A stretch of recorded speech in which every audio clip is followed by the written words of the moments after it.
नमस्कार दोस्तों, आप देख रहे हैं विंध्या क्रांति टाइम्स। मोदी सरकार के अंतरिम बजट को सांसद जनार्दन मिश्रा ने बताया 2047 के दिशा निर्धारण का बजट।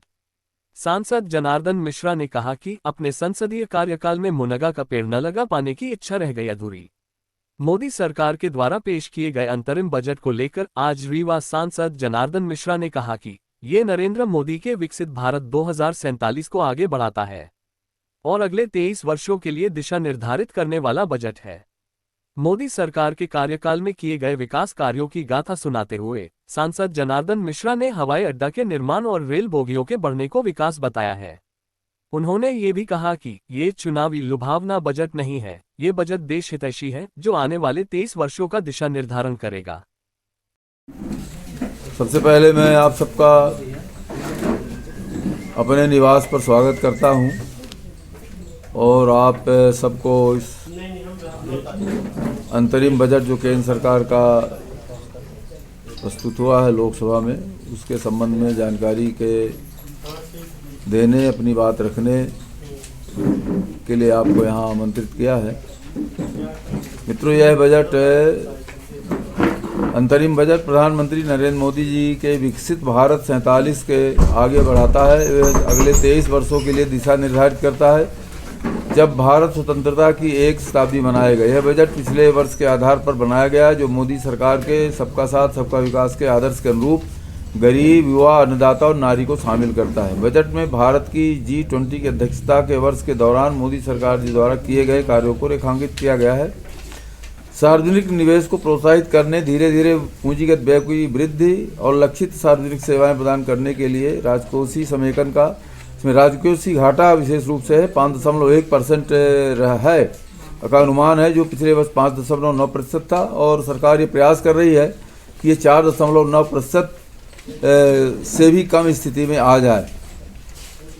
आपको मालूम है कि 2014 में अर्थव्यवस्था की नाजुक स्थिति, लेकिन मोदी सरकार के प्रयासों से आर्थिक प्रबंधन विश्व स्तरीय हुआ है और इसके लिए जो आर्थिक प्रबंधन था, सरकार संसद के समक्ष एक श्वेत पत्र जारी करेगी। दीर्घकालिक विकास की दृष्टि से देखें, 2024-25 में महत्वपूर्ण परियोजनाओं पर 11,11,111 करोड़ खर्च किए गए हैं, जबकि घरेलू उत्पाद का प्रतिशत 3.4% है।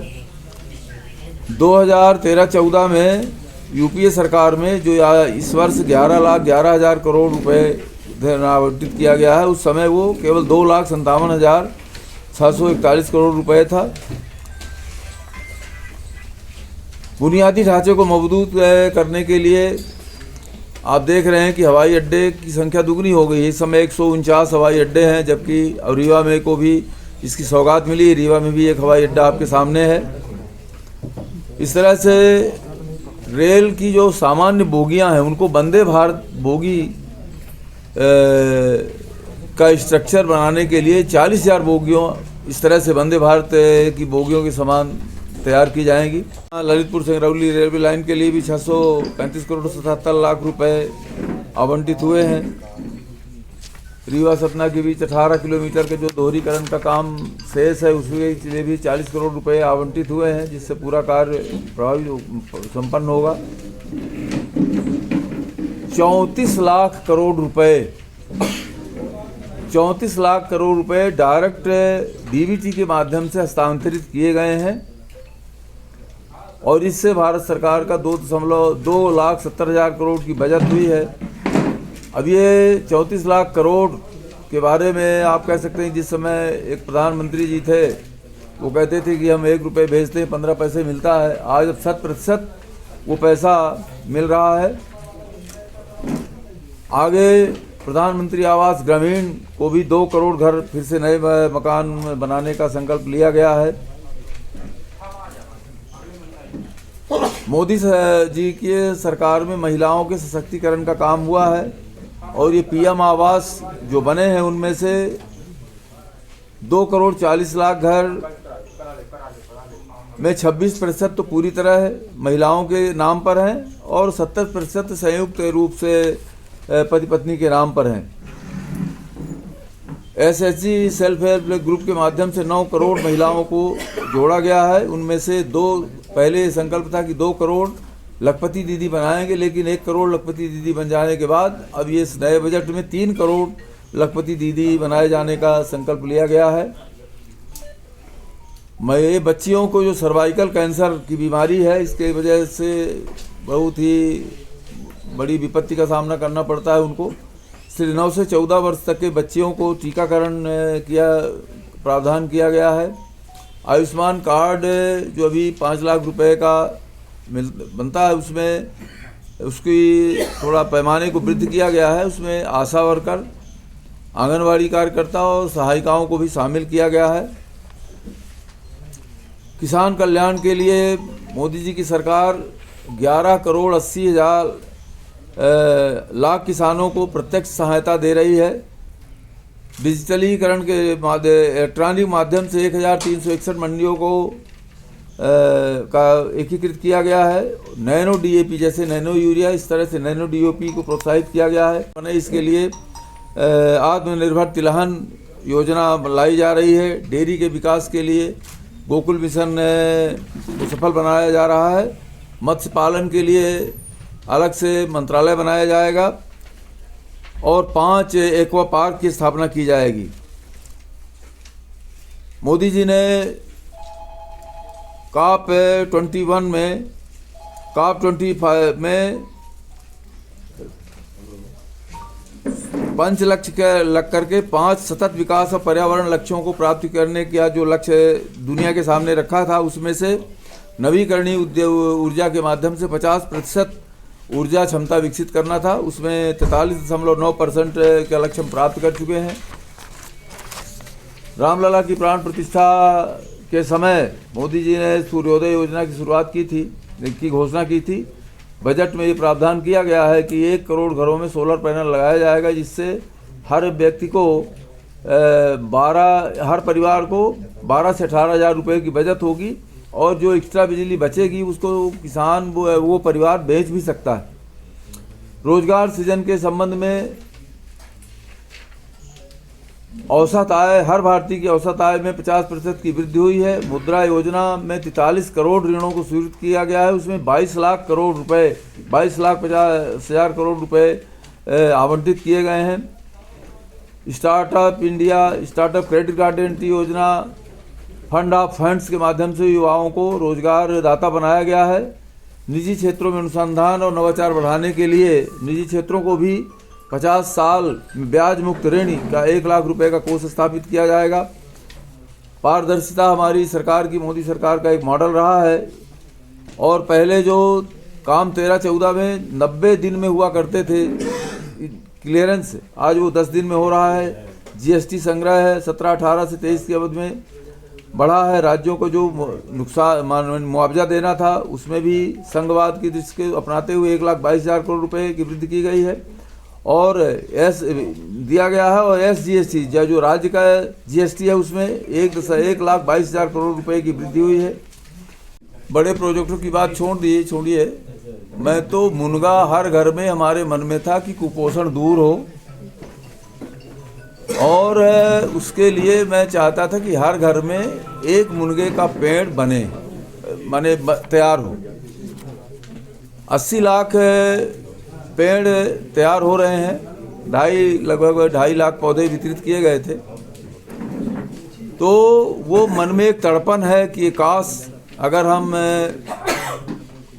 एक पेड़ एक घर के सामने तैयार कर पाते तो कुपोषण और रक्ताल्पता उससे हम 100% निजात पा सकते थे। वो एक मन में बहुत टीस है।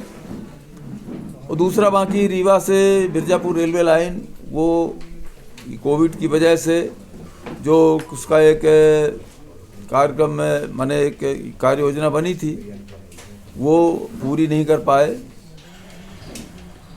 गैस आधारित एक कारखाने की भी बात चल रही थी लेकिन वो भी पूरा नहीं हो पाया। मात्र 0.72% थी। मोदी जी ने पूर्वोदय की जो पहल की उत्तरी पूर्वी राज्यों को स्पर्श कर शांति बहाली करने का, उसमें काफ़ी सफलता मिली है और इन राज्यों को 1,30,000 करोड़ रुपए दीर्घकालिक ब्याज मुक्त ऋण प्रदान किया गया है। 50 वर्षीय ब्याज मुक्त के 75,000 करोड़ रुपए भी आवंटित किए गए हैं। राज्य सरकारों को आध्यात्मिक पर्यटन सुविधाएं विकसित करने के लिए प्रोत्साहित किया जाएगा। लक्षद्वीप जैसे द्वीपों में पर्यटन को बढ़ावा मिलेगा। मित्रों, खेलो इंडिया कार्यक्रम के तहत मोदी जी ने सांसदों को भी खेल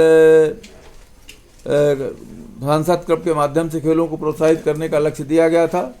अभी दूसरी बार रीवा में 27 जनवरी से 3 खेल शुरू हुए थे, जो 3 फरवरी को कल समाप्त हुए हैं। इनमें से फुटबॉल, कबड्डी, कराटे, ताइक्वांडो आज खेलों में 1004 से खिलाड़ियों ने भाग लिया है और इसमें 150 खेल प्रशिक्षक भी शामिल हुए थे। तो इस तरह से जो अंतरिम बजट आंकड़ा तो घटा होगा, तो घटा है ना, तो घटने में ये इसको आप कैसे, मतलब ये मजाक के लिए प्रेस कॉन्फ्रेंस, भाई साहब इस तरह का मजाक मत करिए। जो 10 साल में आंकड़े नहीं घटे, जो विपत्ति आई, इतनी बड़ी महामारी, जो विपत्ति आई उसको आप इस तरह से मजाक कर रहे हैं उसका। वही तो हम पूछ रहे हैं कि अगर आप कह रहे हैं कि 10 साल में इतनी बड़ी घटना नहीं हुई, तो ये महामारी में कितनी घटनाएं हुई? तो महामारी के तो आंकड़े हैं ना, महामारी के आंकड़े हैं उसमें जो ठीक हुई है। 25 करोड़ लोग गरीबी से बाहर आए हैं, तो 25 करोड़ तो मरे नहीं। और इस तरह के प्रश्न को, इस तरह के इतने बड़े मुद्दे को आप इस तरह से एक विपत्ति को जोड़ रहे हैं, वो तो बहुत ही मतलब इस तरह का प्रश्न तो हमको नहीं लगता कि इस तरह से पूछना चाहिए। मौत हुई है ना, तो 40-42 लाख के लिए तो हम भी स्वीकार करते हैं कि मौत हुई है। कौन कहता है मौत नहीं हुई है? पर उसको इस प्रश्न से जोड़ना, ये हमको लगता है कि इस मानवीय त्रासदी को इससे जोड़ना मैं नहीं समझता कि उचित होगा। कि 43 लाख तो ऋण दिए गए हैं, 22 लाख करोड़ रुपए ऋण आवंटित किए गए। ये स्टार्टअप्स लाखों की संख्या में बन रहे हैं, यूनिकॉर्न बन रहे हैं इसमें तो, और ये रोजगार मिल ही रहे हैं। और जो 25 करोड़ लोग गरीबी से बाहर आए हैं, तो बिना रोजगार के वो थोड़ी गरीबी से बाहर आए हैं, उनको कहीं लाओ बैठे के हो। 25 करोड़ लोग 25 करोड़ लोग अगर गरीबी रेखा से बाहर आए हैं, तो उनको कहीं ना कहीं रोजगार मिला है, उनकी आय में वृद्धि हुई है। औसत आय में 50% की वृद्धि हुई है, तो बिना रोजगार के थोड़ी संभव है कि ये वृद्धि हुई हो। रोजगार दिया तभी तो वृद्धि हुई है। सरकार उसमें मदद करेगी, लगाएंगे तो आप, या कि हम जो कुछ को भी लगाना है वो लगाएंगे। 1 करोड़ पैनल अपन वो उसकी स्क्रीनिंग होगी, और वो 1 करोड़ पैनल एक घरों में लगेंगे। नहीं, ऐसा नहीं है। 12 से 18 हजार रुपये तो हर साल बचत होगी, और जो ऊर्जा दूसरे को बेचेगा वो अलग चीज़ है। तो एक सोलर पैनल के माध्यम से आप 20-25 हजार रुपये तो ऑलरेडी उसको आय होनी ही होनी है। तो जो भी पैनल, अब बाकी सरकार उसमें मदद करेगी ना। ऐसा थोड़ी है कि जब हम एक योजना ले आए हैं तो केवल पैनल लगाएंगे, और नहीं, आपकी मदद भी करेंगे। भी ये आकलन कर रहा था कि नहीं कोई लोक लुभावन चीज़ें आएंगी, लेकिन एक भी योजना ऐसी नहीं है जिसमें कहीं भी वोट आकर्षित करने का कोई मामला हो। ये लगातार जिस तरह से योजनाएं चालू हैं, उन्हीं को मजबूत करने के लिए कोई नई इस तरह से लोक लुभावन या कि वोट कैप्चर करने के लिए, तात्कालिक लाभ के प्राप्त करने के लिए कोई भी योजना इस तरह की नहीं। सांसद जी को भी ट्रेन ये हवाई यात्रा की सुविधा दी है, और आप बहुत जल्द रीवा से भी हवाई यात्रा शुरू होगी, और आप 2 टायर 3 टायर्स के शहर का आम नागरिक भी अब रेल यात्रा करने के लिए उत्साहित है और कर रहा है।